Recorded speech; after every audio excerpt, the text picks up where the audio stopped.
Bienvenue sur le site jardin-et-maison.fr. Aujourd'hui, je voudrais vous parler d'un style de plante très intéressant pour la décoration de votre intérieur.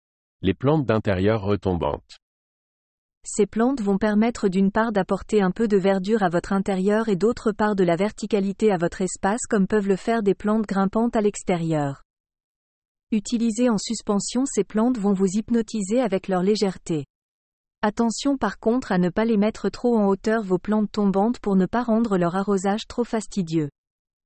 Je vous propose donc une petite sélection de 10 plantes retombantes à privilégier de par leur port ou leurs fleurs. Plante numéro 1, le sénesson, plante collier de perles ou Senecio rolleianus. L'attrait principal de cette plante tombante est comme vous pouvez le voir sur la photo ci-dessous son feuillage qui ressemble à une rivière de petits pois. C'est une très belle plante verte tombante. Nous vous la conseillons si vous n'êtes pas un adepte de l'arrosage. En effet, cette plante ne vous en voudra pas si vous oubliez de l'arroser. Enfin pas trop longtemps quand même. Plante numéro 2, le lierre, Pittsburgh. C'est un lierre que vous allez pouvoir utiliser en tant que plante retombante mais également comme plante grimpante. Idéal donc pour apporter une magnifique verticale avec comme point central un joli pot. Plante numéro 3, le pilea retombant. Deux caractéristiques intéressantes pour cette plante. Tout d'abord, son feuillage argenté magnifique qui lui vaut son nom de plante aluminium ou également plante feu d'artifice. Deuxième caractéristique remarquable, c'est une plante retombante qui apprécie l'ombrage et qui en fait donc une plante intéressante dans nos intérieurs qui manquent parfois de lumière. Vous noterez également sur la photo ci-dessous ces tiges dont la couleur rehausse le feuillage si particulier. Plante numéro 4, l'esquinante retombante, Rasta. Bon là, j'avoue qu'on est sur ma chouchoute. Regardez-moi ces fleurs fabuleuses qui viennent sublimer un feuillage tortueux. On est sur de la plante tombante d'intérieur par excellence puisque cette plante accepte les intérieurs avec une humidité restreinte et un faible éclairage. Idéal donc pendant l'hiver où la lumière se fait moins intense et le chauffage assèche l'air.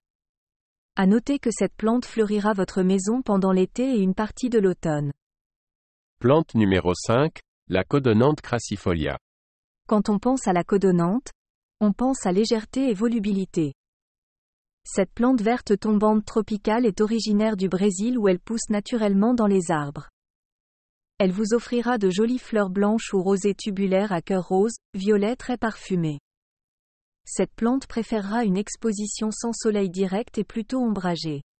N'hésitez pas à la planter dans un pot de haute taille pour laisser ses tiges dégouliner le long du pot. Plante numéro 6, la Dischidia russifolia. La particularité de cette plante va se retrouver essentiellement sur les feuilles en forme de cœur.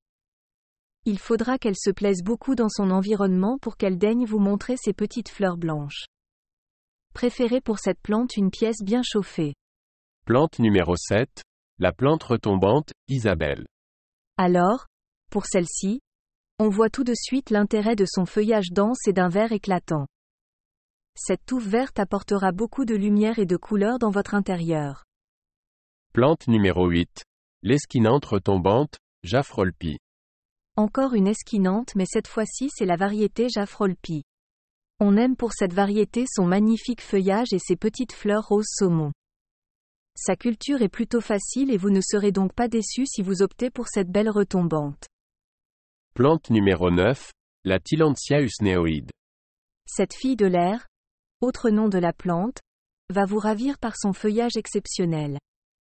On aime cette forme de guirlande qui si, elle se plaît, vous offrira une belle chevelure à laquelle il faudra apporter un peu d'humidité par vaporisation.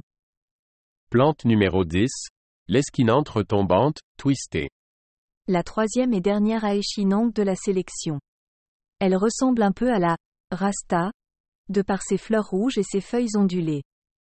Comme la Rasta, offrez-lui plutôt une atmosphère humide pour qu'elle s'épanouisse comme il faut.